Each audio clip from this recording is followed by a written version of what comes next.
Our next panel question. Thank both That's of coming you for from being Tom here. Powell. It was recently reported that the projected Renaissance cost has increased from $700 million to over $1.7 billion. Where will the additional revenue come from to pay the cost, and how will you hold management accountable for performance? Actually, that's a good question also. The Renaissance program, for what it's supposed to be, is important, and it's beneficial for the community if it retains some of the character of our community. And there's some, excuse me. Can I have a minute? I've had laryngitis for the last week. If it retains some of the character of the community, I have no problem with the Renaissance. I do have a problem with their putting the city in debt for 30 years, land banking properties for future development, for annexing areas for infrastructure that we can't afford right now. With the real estate market, that's been the key to keeping our economy going. They went out because they felt everything was going to be great, but it's not that way any longer, and we're going to have to pay. And it won't be us today here. It'll be our future generations, and we won't see a lot of these things are happening. We were able to do a lot of things at the City of Riverside. I was responsible for getting the Mission Inn open. I helped renovate the the Municipal Auditorium, even with my own money that I had raised.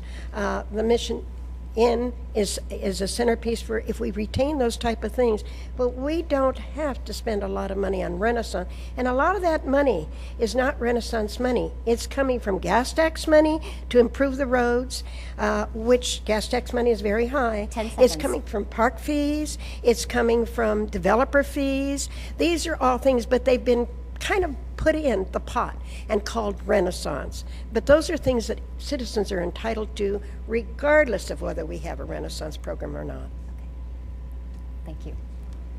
Mr. Adams, 90 seconds. Well, the Renaissance program is one of the greatest events to ever happen to the city of Riverside, other than us obtaining the water rights that has carried this city so well.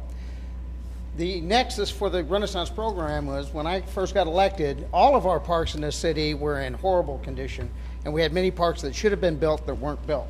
So I started a process of finding out how we can fund those projects. Some was through sales of surplus land. Some of it's through park fees for the new developers. Some of it was from redevelopment monies that we can bring in, Prop 42 money. And as we were able to get the money, the $150 million it was going to take to bring our parks up to date and build the new parks, we found that there's other ways to also deal with the issues of 100-year-old water pipes, streets that still don't have storm drains, sidewalks, curbs, and gutters that are missing, libraries that need improvement, fire stations that needed to be rebuilt. So through bond measures, redevelopment money, developer fees, we have accumulated over right at $800 million for the project. The project approved is right now at $1.2 billion. There's an additional $500 million that they're looking at that has not yet been approved. The $116 million I was able to bring in for train grade separations relieves $116 million that we were going to put into train grade separations, and there is where the money's coming from.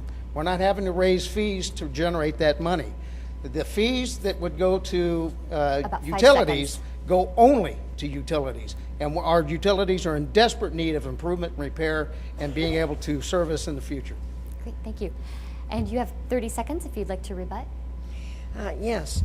Actually, our utility fees are being used. In fact, I was at the council meeting in December when the utility fees were raised, based on what our finance director got up on that evening and explained that they were going out and they were going into certificates of bonds for the Renaissance program, but it wasn't going to be a problem. He painted a nice rosy picture. It wasn't going to be a problem. It was coming from our utility fund. We were going to borrow. And it was going to be very good because interest rates are very low right now. About and it wouldn't 5 have to be seconds paid left. back for 30 years. Unfortunately, the next item, our utility rates were all raised and raised very highly. So something's wrong there. Okay, thank you. Mr. Adams, 30 seconds as well. Well, the Renaissance is to rebuild the infrastructure. The mass majority of that is to build the overlooked and underdeveloped areas that needed to have our water pipes improved, expand our power plants, our peaker plants. We don't have rolling blackouts and brownouts here in Riverside, but we have exceeded the capability. By 2010, if we don't have these new peaker plants that should have been put in years ago in place, we will have blackouts. That will affect our seniors, that will affect our disabled people. So we had to take an action. Long overdue, much needed, and it will be fair and equitable. When there was a problem discovered, seconds. we got rid of those, and we're going back to find a fair and equitable way to raise the funds to build the storm drains and the power plants we need to serve the people of the city of Riverside now and in the future. Thank you very much.